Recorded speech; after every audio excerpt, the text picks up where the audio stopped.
in the Arab immigrant community in the U.S., conversations about mental health are still surrounded by stigma, misunderstanding, or silence. Yet behind closed doors, families are navigating anxiety, generational conflict, trauma, and the challenge of balancing two worlds and expressing two identities on a daily basis. Today's guest, Tiff Tota, is a family therapist based in Southern California who works directly with Arab immigrant families. She helps parents, children, and couples understand mental health in a culturally sensitive way, bridging tradition, resilience, faith, emotional well-being, and modern therapeutic practices. I have been waiting for decades to have this conversation with a professional such as Tiff because professionals like her, mental health conversation with Arab immigrant communities are revolving. And what was once whispered in private is slowly becoming something we can speak about openly. And to be honest with you, it is such a liberating feeling. And we are excited to explore what it really looks like when healing begins inside Arab families in the U.S. Welcome back to another episode of Chatting with Slava the Jordanian. I'm your host, STJ. And let me start with introducing Tiff through her bio. So she is a marriage and family therapist specializing in Middle Eastern mental health with over 20 years of experience in the counseling field. She holds 2 master's degrees, one in counseling and one in human relations, bringing both clinical depth and a strong understanding of interpersonal dynamics for her work. She supports individuals, couples, and families navigating identity, relationships, and intergenerational patterns within Arab communities. Her approach bridges cultural understanding with emotional healing, creating spaces where clients feel seen, grounded, and empowered. Beyond the therapy room, Tiffany has built an engaged online community centered on internal Arab healing, cultural dialogue, and personal growth. Through her social media platforms, she shares reflections and insights that challenge stigma and encourage deeper self-awareness with the Arab diaspora. Her focus is direct, helping people reconnect with themselves, strengthen their relationships, and contribute to a more conscious and emotionally aware community. Wow, I'm covered with goosebumps. Thank you so much for coming on, and I can't wait for us just to dive into this. So since our platform is all about storytelling, let's start with you sharing the story that inspired you to work specifically with Arab families. Well, thank you so much for having me be here. I really appreciate the opportunity to share my story. I grew up first generation Palestinian American in San Francisco, California, and I struggled throughout my life with my Arab identity and living in the United States, particularly in San Francisco. And so growing up in the 70s, a lot of our parents and grandparents immigrated in the 40s, 50s, 60s. And so growing up in the 70s, we had a very close-knit community. We were not allowed to interact with anybody outside of our cousins, our community. And so as I grew up and as I was very curious, that environment really suffocated me in many ways. And I struggled so much with wanting this sense of belonging in my community, but yet this other part of me that wanted to explore and experience things and learn different things or meet different people. And that created a clash with my family, and I rebelled a lot. And so with that said, I suffered and they suffered. Everybody was suffering as a result of this inability to bridge the gap of communication.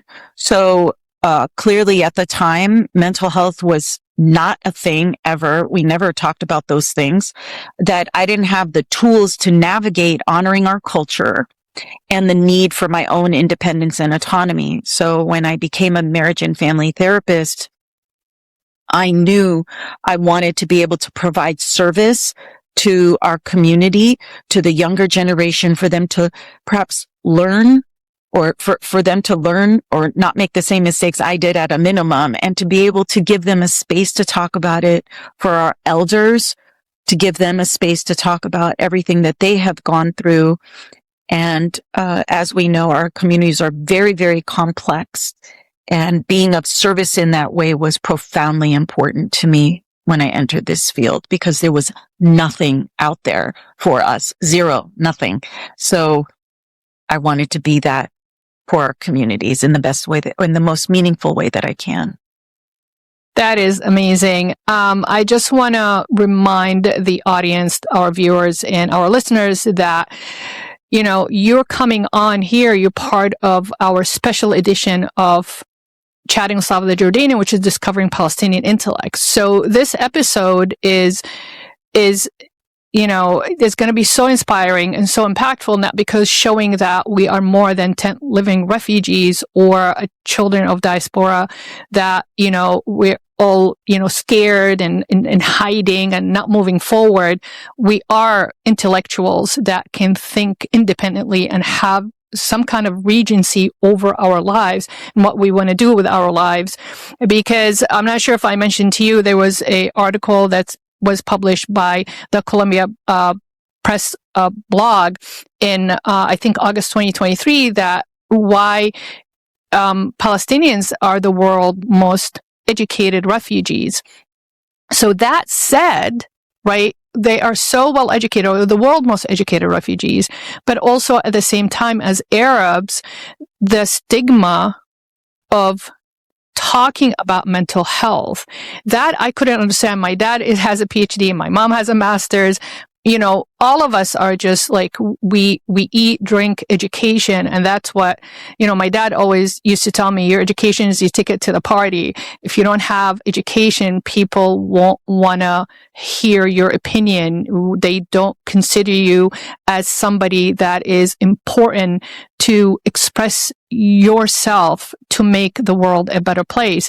But also, there's a lot of contradiction. I mean, if science tells you that the well-being and mental health is a science, that we need to address it in order for us. Can you imagine if we address mental health, how much further we would have achieved, you know, and hopefully people like you in the world will help the younger generation heal, and also to navigate through that, like I said, the culturally sensitive you know, stigma about mental health. But why is it, in your opinion, why is it so hard to speak openly and discuss mental health within the Arab household? I really appreciate you saying that and giving context to that. Well, we know that it's shaped by one of the main reasons I see is the idea of honor and reputation, that we come from a culture that's a collective culture, a close culture, that the individual represents the family. And so when you have a family member that's struggling with mental health, the family may see it as reflecting poorly upon them, their strength, their upbringing, their faith. And so then it becomes privacy, becomes protection. Don't air out our problems outside. Yet what is underneath that is that fear of social judgment. Not that the families don't care. They're very worried, but their fear of social judgment supersedes going out and getting some help. And so let's just not talk about it. Let's bury it, hoping that it will go away. Typically, it doesn't. It only gets worse. And I always let Arab families know, address it sooner than later, but we could discuss that a little later. I think another reason that many of our parents and grandparents lived through, as many of you already know, war, displacement, economic hardship.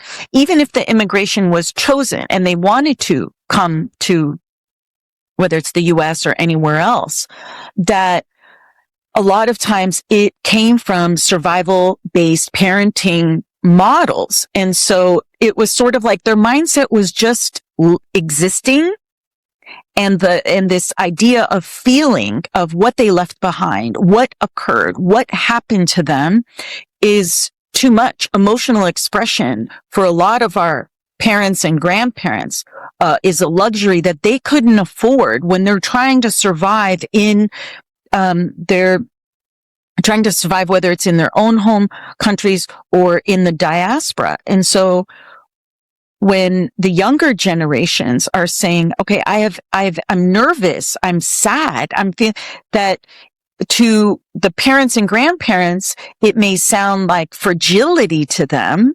And what I'm hoping we can impart on, yes, you were in survival. Your children are not, because you did such a great job. Your children aren't in as much survival.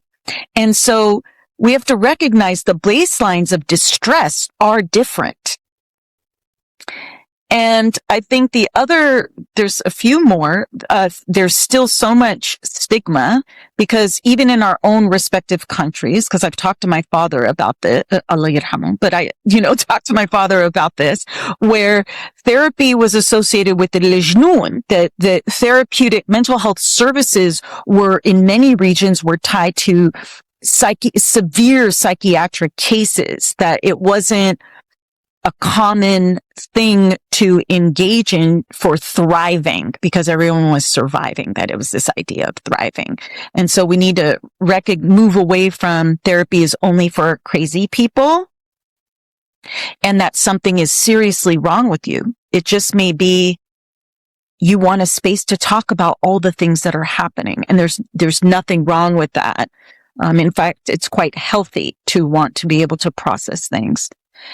And I think the other big thing I see as far as why Arab households don't talk about mental health is religious misinterpretations. Now, let me be clear. It is not religion itself at all. Faith can be a wonderful coping tool. However, sometimes it's oversimplified.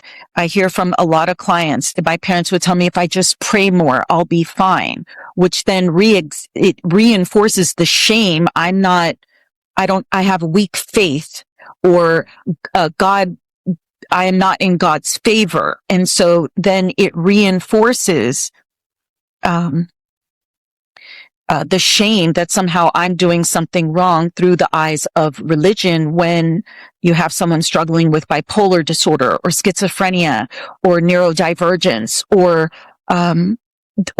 drug and alcohol addiction, that it's so much more than prayer, that you need a lot more support. And can we use, so I think faith also, religious misinterpretation is a big one. Those are generally the biggest things I see. I think the only other one that I see is that the Arabic language, as we know, is so rich and beautiful, and just, we have one word can mean like 6 things, right? Yet we lack language for emotions. Or if it's there, so, well, I would talk to my clients, because I'm not fluent fil Arabi, right? And I'll ask them, well, what's this word fil Arabi? They're like, we don't have a word for it. And I thought, okay, so in many Arab households, it could just be that we don't have the emotional vocabulary. Not that they don't understand it or don't know it, but we just don't, it's not in our everyday discourse that we're talking about emotional language. And so what do we say? If we can't name it, you can't process it. So it's not anyone's fault. It's just, how can we improve upon our culture by using the richness of our language to include more emotional language?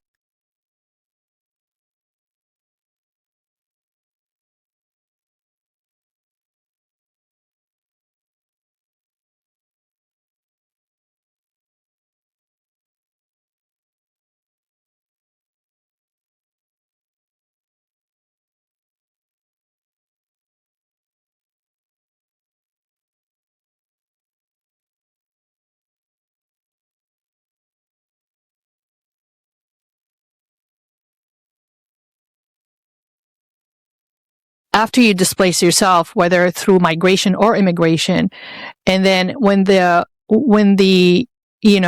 dust settles then everything just surfaces up and you're like, what is this? Because as immigrant, I came here in 1988. So, my dad being a Palestinian, going from Palestine, Jordan, from Jordan being in Saudi Arabia. I was born in Saudi Arabia, then coming to the United States. There's a lot of displacement, and that you carry that with you as like you need to clean house. But because through the displacement process, through the immigration journey, you don't have time to stop and say, and that's nobody's fault but ourselves. You don't have time because you have sacrificed so much. It's not, you have to set up your priority. What's more important for me to find a job, feed my family, get education, and have a life? Because I left everybody that I know and everything I love behind to sit down and brew out my emotions, so that's why we never pick up the skill to name it, feel it, then heal it. That's right. We don't have that skill. So when we start feeling so weird, you're like, okay. And in Majanin, it's a Moristan, comes from thanks to the Ottoman Empire that now even I think Al-Fatimiyin, they called them Moristan, which was the mobile hospitals that were, created to go help the people that could not have the resources for medical aid. And then I think during the Ottoman Empire turned into the psychiatric hospital. So my dad used to yell at us to say that it's like, Dad, something is going on. It's like, we get really anxious, the whole anxiety and panic attack. It's like, do you want me to register you, send you to the Modestan? That was something that it was the boogeyman kind of thing. It's like, no, I'll be better. That was always like, stop acting that way. Otherwise you're going to end up there. But because he did not know, or that's the best he could do, because, you transfer that power to that generation. I'm transferring that tool. This is the best I know. I got nothing except for that. And that's the best that I can teach you in order for you to adapt. Then you move to the Western world, and the Western world identifies your right to feel that way, but you don't know how to process it. You don't have a relationship with it, because as an immigrant, quitting is not an option. Failure is not an option. Making mistakes are not an option. If you make mistakes, you better learn from them. You better not repeat your mistakes. Don't master your mistakes.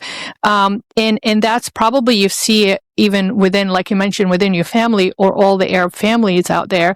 But now the new generations, because of social media and because how the whole world is connected to the point that the whole world feel like a very small world, very well connected, they are getting into the concept of, oh, I have the right to feel that way. I have the right to reach out to a therapist. I was born and raised in Saudi Arabia.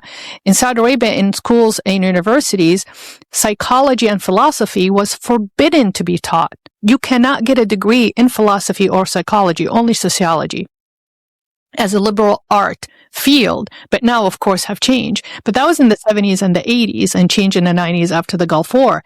So if nobody is educated in psychology, who you turn to?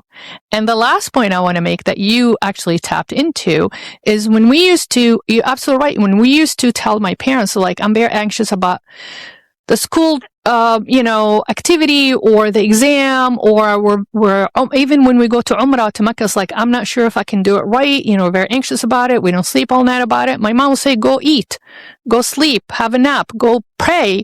And then when you say, no, I need to talk to somebody professional, they get really offended by it. It's the offense that a human being can help you more than the divine can help you. You need to reach out to Allah and pray, and He's gonna yilhimik, basically. He's gonna bring upon you some kind of a peace and calmness so you can get over that anxious moment or that panicky moment.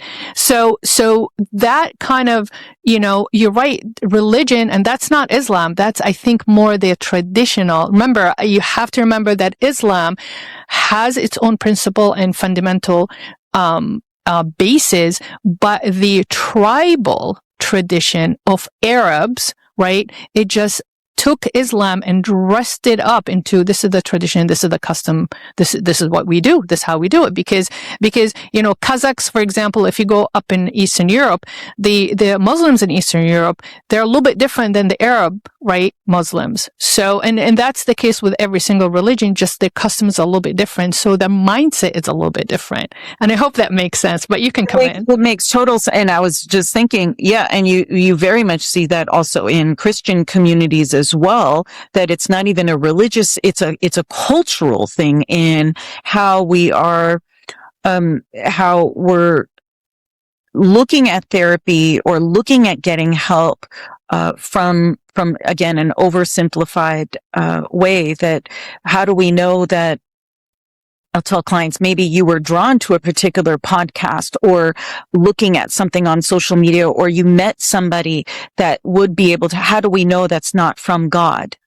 And so we need to really, and I don't engage in these types of religious, debates, but it's to say, can we kind of open our expansion around how the divine speaks to us, that maybe it speaks to us in so many different ways.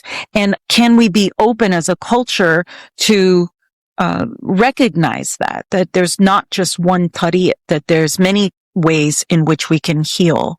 And yeah, because praying is simply just a meditation, right? So praying, and I believe, probably, I don't know if it's controversial, but I believe that God is not sitting up there counting how many times Slava is praying, how many times Tiff is praying. He's God, right? So the recommendation to do so, it's recommended for your own as a human being. That's one of the ways that you can calm yourself and comfort yourself. So it's a way of meditation. You're meditating, like in Islam, you're praying five times a day, in private or in public. That's for your own good. And that's what religion is all about. Like, if you need help, seek help by having that 3-5 minutes of quiet down, disconnect yourself from reality to just recharge and give yourself a break. And then you can go back to the challenges of reality. Now, I agree with you 100%, but it's amazing how the Arab a family, household mentality, mindset, really, it's so strong in that holding on to those ties, and you transfer that power to generation over generation over generation. I mean, I went to Egypt for the first time in 2024, and these are young, those are Z-gens. But they are very solid in the tradition, the Arab tradition, which part of it is Islam too, because our Arab tradition has influence of the Ottoman Empire. You have Fatimid, Mamalik, you have Iraq, Syria, Levantine, Africa. Also, on top of it, you have the Islamic tradition that unites all of us. That's what we have so much in common. Same thing with the Egyptian Orthodox, right? They are Egyptians. They said, no, we're Egyptian first and foremost. But yeah, we are Orthodox, but they live together with the Muslim community, but they have this same Egyptian culture, and they honor the ancient Egyptian history and legacy. But it's just amazing that their household, they look the same and they think the same, except for, one household has the Quran, the other one has the cross. You know what I'm saying? But they speak the same language. They have the same jokes, they have the same phrases, but when it comes to it at the end of the day, probably they think exactly the same. So I've seen my husband's nieces and nephews, which are, a mix of Muslim and Orthodox Egyptian. They're exactly the same, except when it comes to, one is fasting for Ramadan, the other one's not fasting. One celebrated Easter, the one that doesn't celebrate Easter. But it's amazing how, like I said, the Arab culture, the mindset of the Arab culture, and that comes from the tribal mindset, what I call the tribal, the traditional tribal connection that keeps the Arabs together with, understanding that duty is very important. Principle is very important. Responsibility is very important, and then when we don't play upon all these things, we feel like the feelings are betrayal, dishonesty, letting go, and it's as simple as trying to change your belief system as an immigrant. When you assimilate in the new world or the Western world, the guilt that you feel like I am dropping or I'm letting go of some of the belief system that my ancestry survived on. Now, who am I to change some of these values but they don't serve me anymore here? I'm saying if I'm over there, maybe, but it's like almost upgrading your toolbox. I hope that makes sense. And I love that you said the word upgrade, because that's how we approach the work. We're not trying to negate our histories. We're just saying we're going to do an upgrade of all of the things we were taught, all our ancestral knowledge, everything that comes with it. And we're just going to gently, slowly, compassionately upgrade it to today's global times, where we are all connected in ways we never thought possible. Access to information is instantaneous, and that can feel so profoundly threatening. And yet what I'm trying to help bridge that gap with our elders is to say, the young generation, I have yet to meet one young person clinically, or a young adult, or even adult for that matter, that does not want to be a part of our incredible culture or be a part of the family and be a part of this belonging. Yet because there's some rigidity around healing or ways of healing that the person at some point feels like they need to disconnect in order to find themselves. And I'm trying to explain to the older generation to say, in them trying to find themselves and you giving them a space to feel their feelings, even if it doesn't make sense to you, to be open to allowing them to find their own healing path, that they wouldn't want to leave you, that they're going to want, but self-preservation can be very, very important. It doesn't mean they want to leave the culture. And I think that's what we come from, a fear-based culture for lots of reasons. And so what I'm trying to help impart is that therapy is about self-awareness, not separation, that it's learning how your mind works, how your emotions work, the patterns of behavior. And if we want more peace in our homes, it's about each person learning about themselves, in turn having understanding of the other person. And then from there, we build more peace in our families. And so what we're doing, and you said that, what's no longer serving is a lot of these coping mechanisms that worked really well for our families. I mean, my goodness, they were incredibly strong, resilient, just incredible people that accomplished, even in the face of the utmost of adversities, they succeeded, and they succeeded well. And so we're going to upgrade by saying, great job, you guys succeeded. Now we're going to boost up our emotional capacity. No, I agree with you, because it brings me to the point of identity. As an immigrant, what's our identity, right? Our values, our tradition, the way we talk to each other, our body language, the way how we make our food, the way how we set up our homes, the music and all that. But when you displace yourself, there is always the threat of losing that part of identity. And as an immigrant, when you decide to leave your home world, for sure is like, make sure you understand that you're going to leave part of your identity behind. It's never going to be the same. And that's what they teach us before we actually step out of that, that door, when you just take off and go to another world. So identity with Arabs, it's huge because of the historical, geopolitical conflicts that the Arab world have seen, that, we can't afford to lose anymore. That's what my parents used to tell me. It's like, we can't afford losing more identity. We're trying to preserve as much as possible by transferring the power to you guys to help us preserve it. Then, and continue that legacy when we are gone. That's part of your job. And that puts a lot of pressure on us. But, by saying, but I want a better life for myself. Like that's a lot of pressure on me. And it's part of, like I said, the duty towards your legacy, your heritage, and duty towards yourself. And that's when both both ends, they start struggling when you get older, becomes a young adult or even adult or middle-aged adult, that, okay, this is not serving me anymore, but hold on a second, that's part of my identity.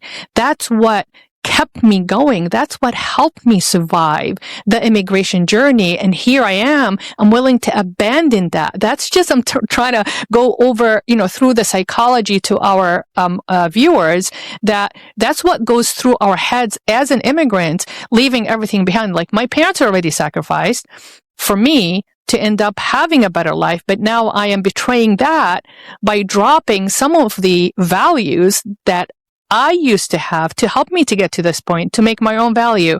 Like, how selfish am I? You know what I'm saying? Like, I have no right to make my own values. I have the right to honor the traditional values. My duty is to make sure that those values are still intact and transfer, like I said, the power to the new generation. Don't forget, my dad used to tell me, doesn't matter where you are, how big you are, how rich you are, don't ever forget where you come from, which is fine. But again, when you go through the process, like you said, trying to upgrade those values, it's almost like the foundation is the same.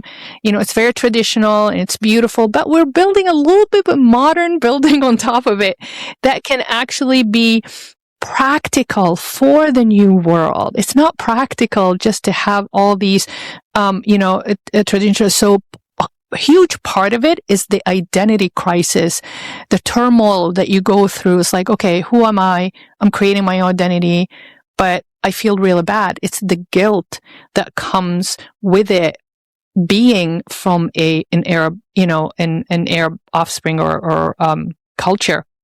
Mm-hmm. And I always let my clients know both can be true.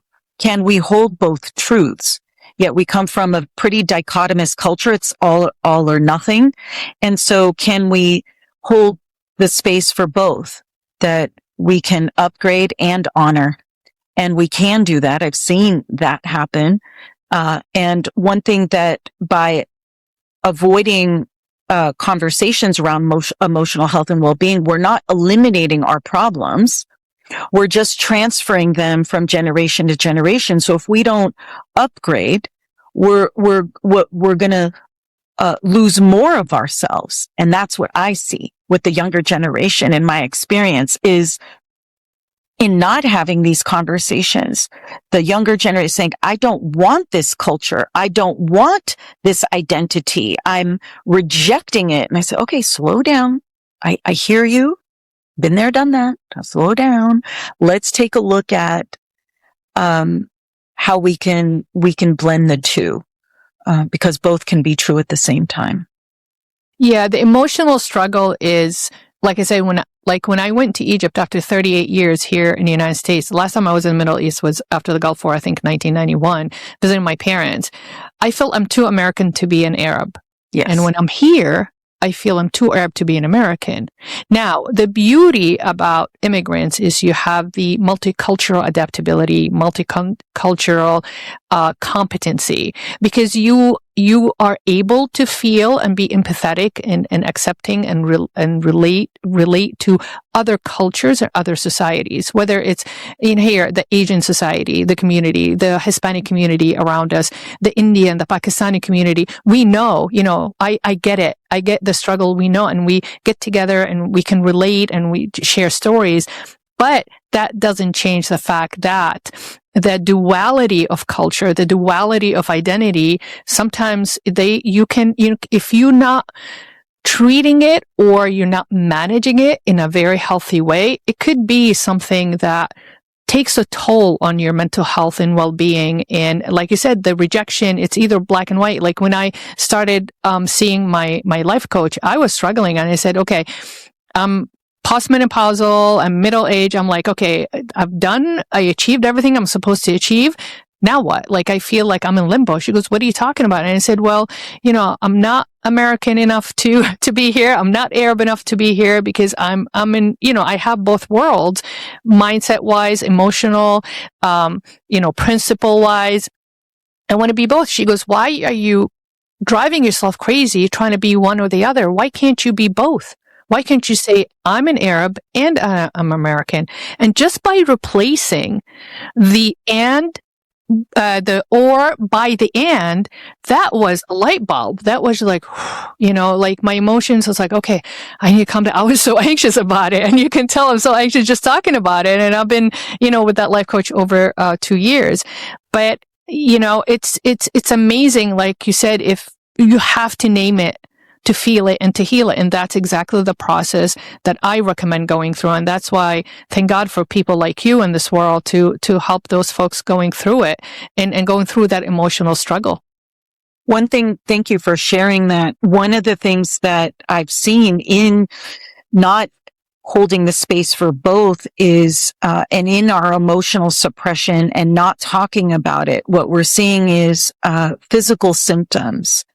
How it manifests when you're code switching ma'al American, right? You're code switching here, you're code switching with your family, you're code switching at work. We can't be too, even as a Palestinian, we, at that time in the 70s, like we were not allowed to even say we're Palestinian. Like that was, that would put us at significant risk. I mean, now it's great. I can't believe where we've come so far in many, many ways. That suppression of who we are as Arab here. And then many times we want to be this autonomous who we are with our families. And so it headaches, gut issues, fatigue. I see that a lot, that there are significant consequences to our relationships, our intimate partnerships in needing to control, or sometimes we create emotional distance or conflict because of that conflict within ourselves or that inability to express ourselves. And that definitely, I've seen this, it moves into the next generation. And I'm saying, can we stop the silence, that it's not being neutral or not dishonoring? The silence is not honoring, that it's transmitting, it's not having us be in the fullness of our culture, that it really is limiting us by not talking about it in many, many ways.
But still, they just, they have they're a lot more at ease, and they have this easiness about asking about me. Before, nobody's like, okay, just, they see me, they want to walk the other way. So I can't imagine in the 70s. But I guess my question is, when you sit with families, I just want to really go through, what does it look like when you are trying to resolve that, when the conflict arises between the parents and the children? Do you sit with the whole family together, or do you start with the younger generation first and then you pull the parents in? So how do you help them understand, there's a cultural gap, there is the mindset gap about what you are going through? Mm-hmm. Normally in my practice, it starts with the individual coming in, whether they find me on social media or a referral from a cousin or a friend, and they come in just to wrap their minds around what's happening for them. And I typically don't recommend that they bring their families in until we can get them shored up a little bit more, to say, okay, let's create a foundation for you, a tethering for you, a grounding for you before we bring, usually it's mom Typically, the moms are more open. So the mom will come in wanting to understand her child, even though they're a grown adult, wanting to be open. There's always, and I get emotional because our mothers, they struggle so much on so many levels. And then when their willingness to come in and to say, I don't understand this. They literally do not understand, but their openness to wanting to understand, no matter how hard it is, even if it triggers their own pain that they've suppressed since they were children, the tremendous amount of loss, because in their child's that chronic like that tension between the two worlds, that it may open up their parents in a way that I always have to remind my clients, in your healing, it's a mirror to your parents' pain. And they may not be ready in this lifetime for reasons none of us can fathom. And so we cannot force anyone to open up about the trauma. And so this is where I talk to the younger generation to say, yes, I hear you. You want to be seen. You want to be heard. You want them to affirm what you're going through. And you need to recognize that your healing is going to mirror back to them everything they've suppressed since a very young age, and the amount of losses that they've experienced. Again, and I validate that for the parent. Sometimes we will bring in, so when it comes to the family work, usually it's one family member that's open, whether it's a sister or a brother, the whole family. Not in my practice, that has not happened. And that's what we're moving towards, that we can do more family. And again, we have to do it gently and in stages, that we can't bust open the door of this. That's what I'm trying to okay, yes, you're driving it up, but slow down. Like the families are very, very, they've been suppressed for so long that we don't want to open them up too much, because that can put them at risk. And that's not what we're doing here. Now, how does that translate? Have you seen, so when you have the clients or the patient coming in, and it's funny that you said mom, because in at least in my community back home, moms are always the liaison, right? It's kind of the negotiator. This is what's going on with my kid. Okay, let me go talk to your dad. And the same thing as simple as the proposal for marriage. You talk to the mom first, and the mom goes to the dad, and then the dad says yes, and the mom, she negotiates, she goes back and forth. So that's very smart protocol or approach, because you will get the best dialogue with the mom, because moms are very sympathetic, because part of them, they have the pride of their tradition and their family, and they want to keep like I said, the traditional tribal connection, but also at the same time, he's still Danaya, right? He's my baby, or she's my baby, and I want to help them, and I don't want them to suffer. So they are the perfect liaison. But after that, like, how successful is that when you are meeting with the patient and then a family member? Does it have a very effective ripple effect through the family? Do you hear that the whole family just started? And I agree with you. I think you cannot just go charging in. It's just like going to a tribe that's been eating, meat and rice, and you go in there, it's like, no, meat and rice is bad for you because meat has a lot of cholesterol. You need to eat avocado toast. It's not going to work, right? It really doesn't. It's a better fat. It's, but they're going to look at you. It's like, are you nuts? Like, we've been eating rice and meat for generations. I don't want to change. So you can't really force that concept, and you want it to be passively, integrated into the culture of the household too, because it's not only the community. So do you see that ripple effect? How effective is that? I do. And it takes I always let my clients know we need to manage expectations, that it takes a very, very, very long time to get to those places of mutual understanding and growth and awareness, and that this is not an overnight here's a couple tools, or here's a TikTok, or here's a video. Oh, khalas, okay, we're good. I always let them know think of it as like an unfoldment. We need to continually use discernment. And yes, I have seen healing. And when you do see that healing, to speak to what you said earlier, just around like, look how much we're able to accomplish. And then when you can give the tools and give the space, it's the most transformative, incredible things in my professional life, that to see that happen. And when it does, and really, I have to give a lot of our families credit, depending on how open they are. When they are open and willing to learn and willing to kind of explore these things, my goodness, it doesn't take that much time. It really doesn't. I mean, not as much time as I've seen in other clinical populations that, I always say, I always let my out-of clients know, when we have an openness to healing, like, look how much we can accomplish under duress. Imagine what we can accomplish in times where we can really heal one another, help heal one another. So yeah, I've seen it, when it's open. When it's not open, I do need to acknowledge there's a tremendous amount of loss. And that's a whole other topic around when the family is not open, or when someone chooses to live an autonomous life. The rejection and the abandonment and the absolute pain of, it's like a tree being uprooted, and to find your grounding again can take a long, long time when the family is not open to healing. I agree with you 100%, because it comes from the concept, I'm not sure if you're familiar with that, is, it's okay for you to sacrifice for the greater good of the collective, and the collective is the family. So show us how much sacrifice you can do for us to find your value in that collective, in the family. Your value goes really up rank really, really quick when the family sees you sacrificing for them. It's like, okay, you're like mujahid, so you going through this battling through the emotion, battling through the anxiety, battling through the trauma, but let's see how you can stand on strong. But unfortunately, that's the price. Some of them, like you said, some of the families, that they will not open, they will not tolerate that, they will not accept it.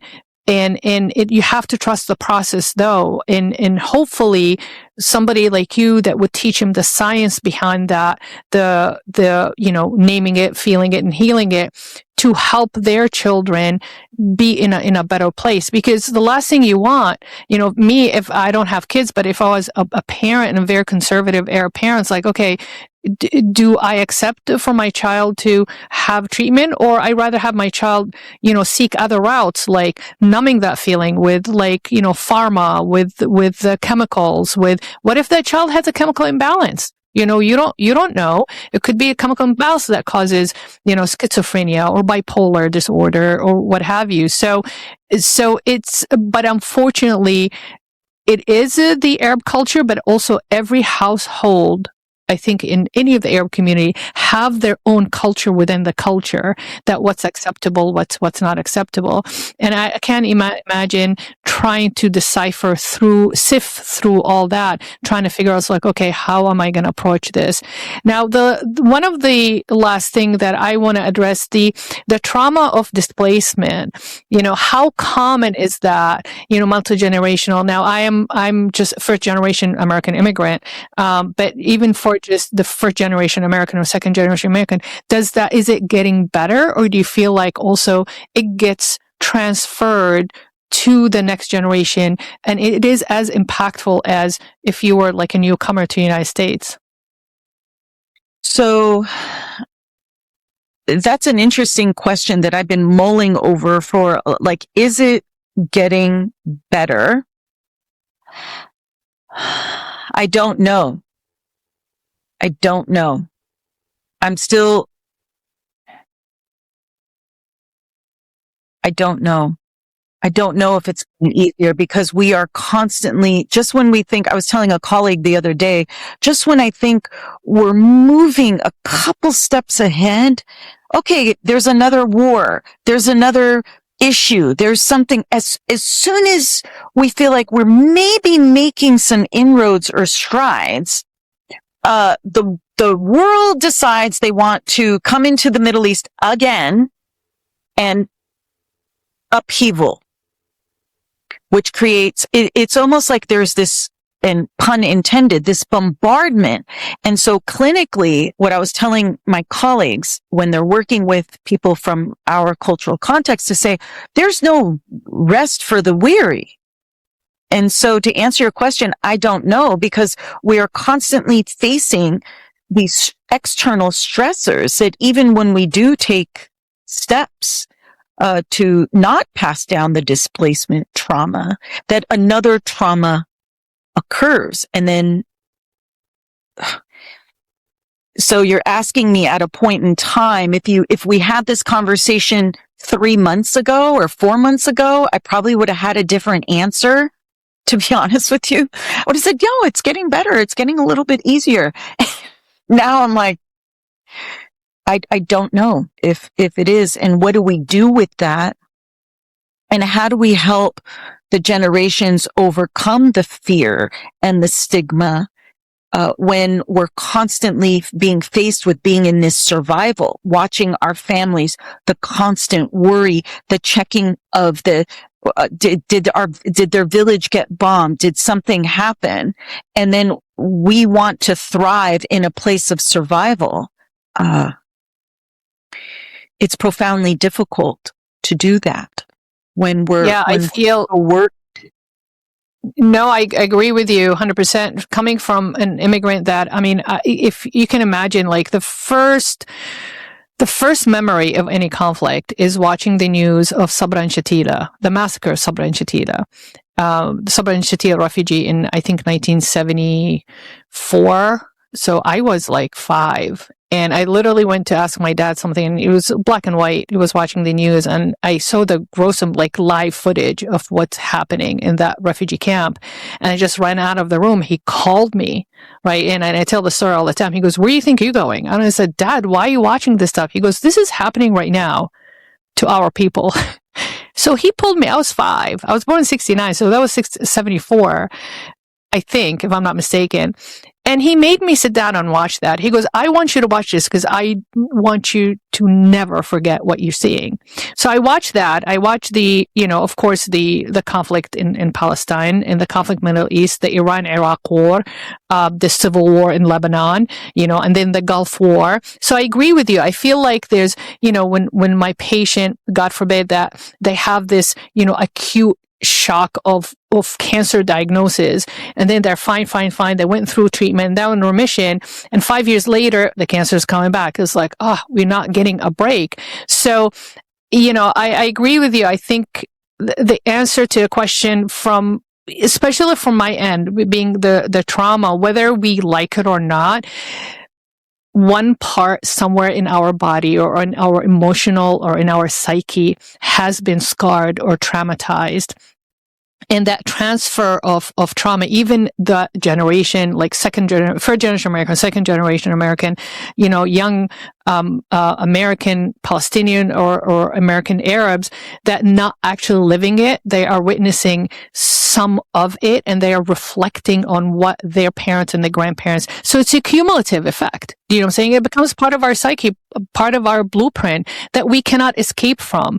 And that's part of the trauma, not only, even if you're not seeing it, even if you're not living it, even if you were not had to displace yourself from it, right? And just get away from it, you are actually being traumatized by sayings like, why is this keeps happening to us? And then you look inwards and say, what is it that is so wrong about me that we deserve this? What is it so wrong about us that we actually deserve this? And that's, you go down the rabbit hole of the doubt. It's like, identity doubt, ethnic doubt. What is it about us that people just don't wish us to be living in peace and just move on? So part of Community for International, out of my online community, our tagline is Nawar tit Nawar, that the light in me sees the light in you, that our region of that part of the world has so much light and so much power in that light of community.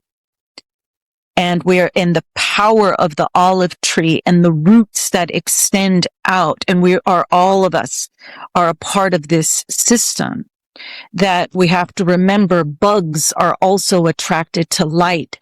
And the more we uplift our light, the more we are going to see a suppression of that. And so those of us in the diaspora, I say, yes, we could feel their pain. It's like you could feel it in your nervous system because we're indigenous people tied to these roots. Yet what happens with the tree and the roots, that when one root doesn't get enough nourishment, the other roots provide that nourishment. And so for those of us in the diaspora, I say we need to continue to hold the light in our wellness so that we can nourish our people abroad. And I get survival guilt. I understand that. Yet it is in our ability to heal and to raise our light that we can continue to nourish our people abroad. That if we fall apart when they are in their suffering of war, we are not helping them. And so can we allow ourselves the emotional to obtain tools to continue the emotional strength so we can uplift and rebuild our communities back home. And that's where I really want us to impart upon ourselves in the diaspora to say, the more we can have the luxury and the privilege, yes, we do.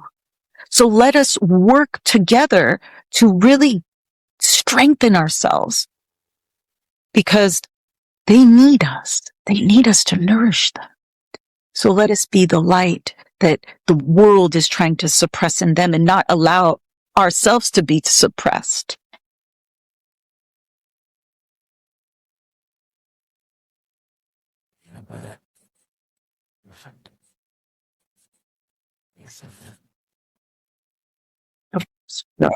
Oh, amazing.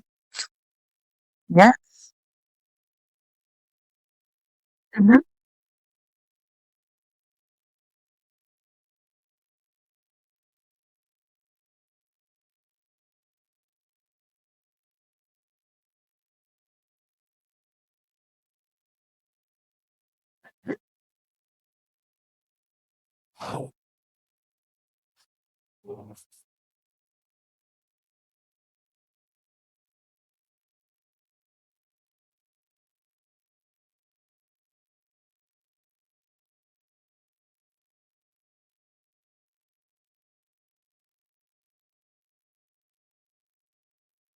Buy it. Don't even go in there. But if people just take a glimpse of us underneath those thick black covering, they'll find that we are still rich of all these things, and just we need somebody to help us to lift that veil off but you know, and just know us for who we are.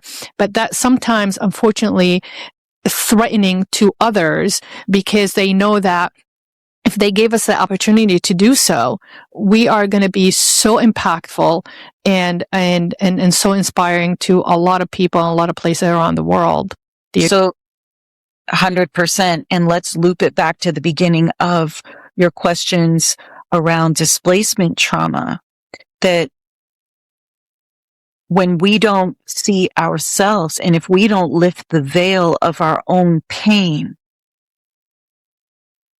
if we cannot see our own pain, how are others going to see us? And so it does begin with us to be able to, again, gently, slowly, intentionally be able to look deeper within what has happened to us so that we can shift and let the world know, yeah, we are in pain. We are in pain, but if we don't recognize that in ourselves, we stay stoic, strong, and they just think, oh, let's just keep bombing these people. let's just keep destroying them because they just keep rising up. And it's to say, in acknowledging our own humanity and acknowledging our own pain, that is the very thing that may shift. And I think that's what the younger generation is really pushing and saying, can we look at this? That's the outdated, that's the upgrading we need. No, I agree with you. I never thought about it that way because we make it look like easy. We make it look like, oh, they can take it. Just go at them again. They can take it. They heal. They recover. They come back strong. You can do it to them, over and over again. And it is really sad, but I hope the new generation just, makes a difference with the help of people like you. And I hope that you teach him how to trust the process. It is a process that you have to go through in order to change what we need to change. So, just the last thing, how people can find you. How can we find you? Okay. So, first you can go to my website and it's www.tiffany, TIFFANY, TOTAH, MFT.com. So you can find me there. You can find me on all the social media platforms, Instagram, TikTok, Facebook, YouTube, same thing, Tiffany Totah, MFT. And every Wednesday, it's Wadih Wednesday at 8 a.m. Pacific time. I do mental health and wellness live. So I pick a topic. So we just kicked off our men's series last week, which is amazing, talking about Arab men and their strengths and how we can support them. And I talk about anxiety, double life, so many, and you can find all that content, for free on my YouTube, and feel free to take a look. But that's where people can find me, is through my website, through the social media, and then you could see me live every Wednesday. That's amazing. Now I know because I will follow you. So keep an eye out. And thank you so much for coming on. I really, really appreciate it. And I hope this is just the beginning of a long-term relationship, and that you would come on and we dig a little bit deeper on specific topics and some of the issues or the challenges you actually address on social media. So thank you so much. Thank you so much. And I really appreciate it. Thank you for giving me this opportunity. It's been wonderful just being with you. Absolutely. It was my pleasure. So we have reached the end of our hour. As a reminder, these episodes are uploaded weekly on Spotify, Apple, and YouTube by the Mindset Mastery Moments. If you have enjoyed this, please like, share, and hit the notification bell. That way you won't miss any episode, and it's free. This community is sponsored by Humanity and supported by Everyday People Stories. So please find us, join us, support us, and as always, be kind to humanity. Thank you for watching and listening. Hope to see you next time. This is Slava, the Jordanian.